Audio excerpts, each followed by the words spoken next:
Okay, strings, let's get a little better. We're back to the top. So after 4 years of that, I had it inside my head that if I ever had a chance, I'd get my revenge in all orchestra rehearsals and write a trombone concerto. So, and oddly enough for me, when I wrote this, it's sort of the thing that made my little piece of revenge made my composing career take off, because a guy named Doug Yo, who was in the Boston Symphony, heard this piece, and to my utter shock, he said, "I love this, I gotta play it." So he played it with Boston, then it got on television, on the PBS Evening at Pops, and all the bass trombone players in the world knew about it, they started playing it.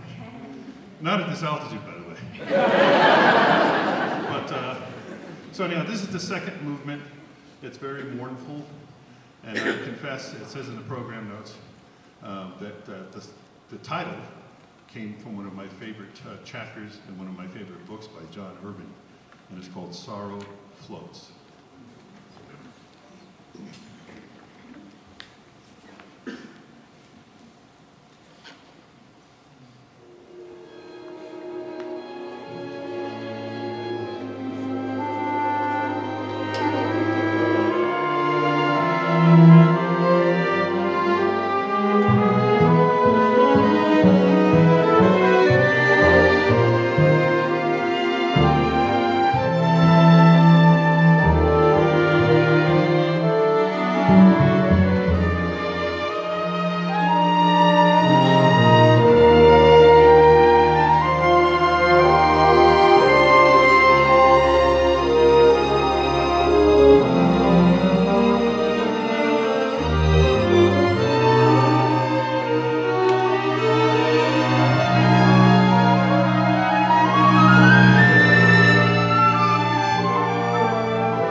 We thought for contrast that the quartet would play a tune by ourselves.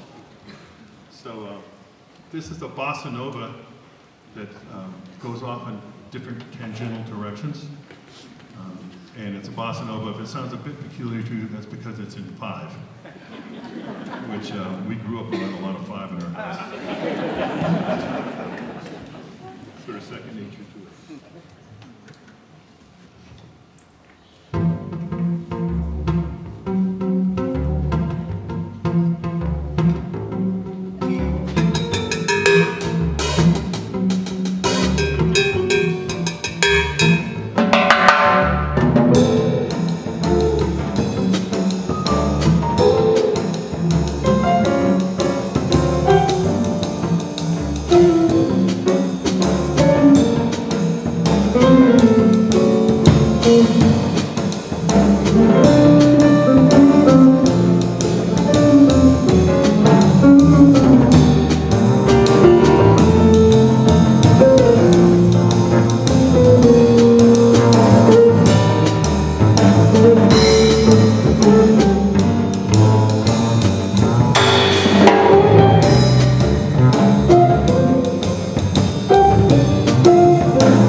I want to take a second to officially introduce the other musicians on the stage. Not all of them, I don't know all their names yet. Okay. But these guys up here on guitar from Woodstock, New York, this is Mike D'Amico.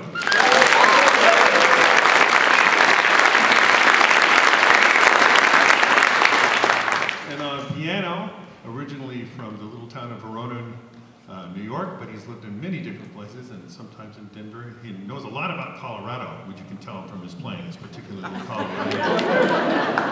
He also knows a lot of great musicians in Colorado. In fact, has a new CD with a quartet of some of the best known jazz guys from Denver. Wonderful pianist and composer. This is Chuck Lamb on piano.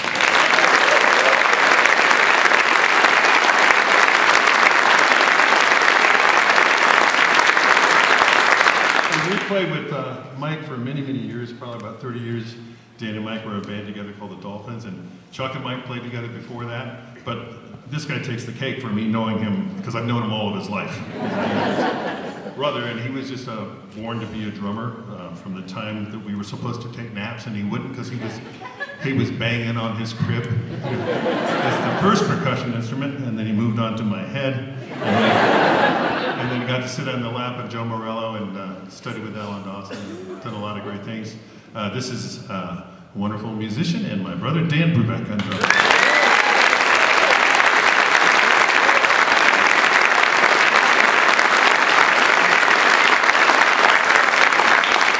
And we're going to feature everyone now, and especially Dan, on this tune called Jazzmasters, which our father wrote for our other brother named Darius. Guess who he's named after?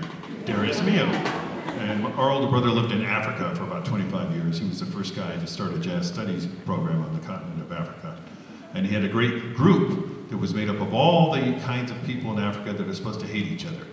It was the Afrikaners and the English people and the Zulus and the Xhosas and the Indians.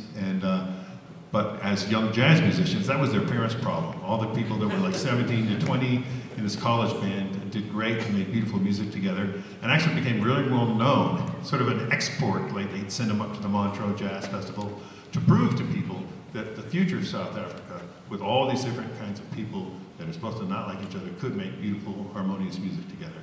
So Dave wrote this tune, which you can tell is kind of an African feel. It's called Jazzmasters, and then we're going to have an intermission. So thank you for being such a terrific audience. I appreciate you being here.